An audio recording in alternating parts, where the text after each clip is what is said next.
it's the #2 New Year's resolution behind your health, usually #1.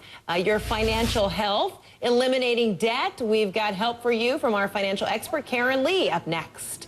So it's the #1 issue in American homes, getting your financial house in order. Well, today, in our weekly financial fix, how to keep your New Year's financial resolutions, because it is, by tradition, the #2 resolution that we make that after taking care of our health matters. So let's talk about our financial health. Let's bring in author of It's Just Money, So Why Does It Cause So Many Problems? Financial consultant Karen Lee. All right, good to see you. You too. Happy New Year. Happy New Year. Okay, so folks always want to say, you know what, I'm going to get myself in shape. Right. And then I'm also going to get financially in shape as well. Get rid of debt, save more money. That's so right. let's help us tackle getting rid of debt first. That's the toughest, isn't it? It is tough. And so the first thing I want to talk about is you got the little bit of debt where you just spent a little too much over the holidays. Okay. Or you've got the massive debt from 3 really tough economic years. So let's first tackle the small amount of debt. Okay. So what we want you to do with that is first go back to the budget and figure out how much you actually can pay towards debt monthly, the minimum amount that you can pay.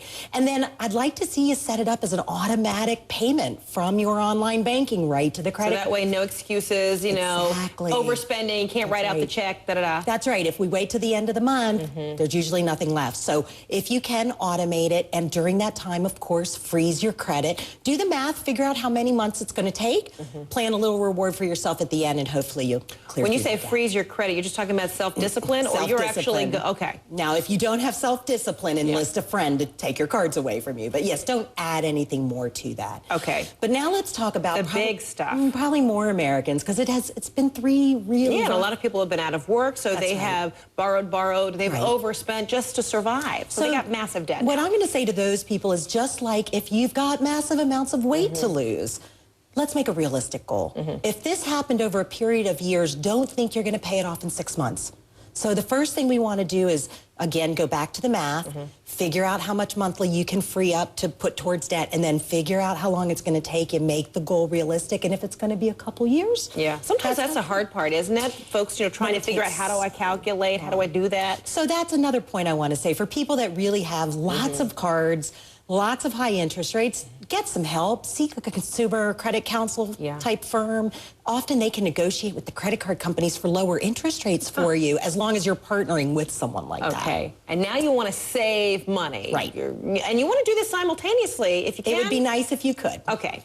So, say you've tackled the debt part then, maybe you're not doing it simultaneously. How do you save? Well, let's talk about first, there's 2 things people tend to want to save for. One, especially now, is just having that emergency money for that stuff that just comes up. So let's talk about short-term savings first. Again, automate it. If you wait till you've paid your other bills, there will not be anything left at the end of the month. So many companies will allow you to set up from your paycheck, just like for your 401k, an automatic draft into a credit union or a money market, whether it's $5, $10, $50 each check. Get it started, and you can't touch it unless it's really an emergency. Do you try and come up with a percentage on that, or just what you can afford? Really what you can afford initially. You could also start with the goal in mind and then work back monthly as to what do you need to reach that goal. Okay.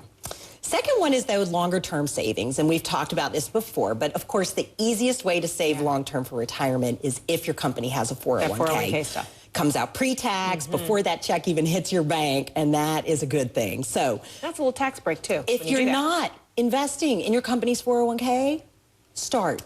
If you're already investing but you're not maxing out, raise that percentage and keep raising it until you get to that maximum. Okay. Another fun idea is to buy a stock or a couple of shares of stock in a company that pays dividends and set up what's called a dividend reinvestment plan. As that dividend comes in, don't take the cash, let it buy more stock, and then set it aside and forget about it. Oh my goodness. 15, 20 years later, it's just a big surprise. Oh, you're making it sound so easy. It is easy. And for those who are already maxing out the 401k, but they still want to save, and you know I love those people. Yes. Open up a Roth IRA if you're eligible. If you're looking for... Isn't everyone eligible now? Didn't they change the rules on that? No, there's converting a regular to a Roth is where they changed the rules. I see. The other thing is 529s for college savings, but either way, automate it. You've got to set it up that it's an automatic draft coming out. Then you don't miss it and you don't touch it, hopefully. And you don't think it through and go, maybe That's this month right. I should skip it. So hopefully 2012, things are looking up and it'll be a year that people make those financial goals happen. All right. All about being financially fit, too. Yes. Karen Lee, that's what you're all about. Thanks so much. Appreciate it. Happy New Year. Happy New Year to you.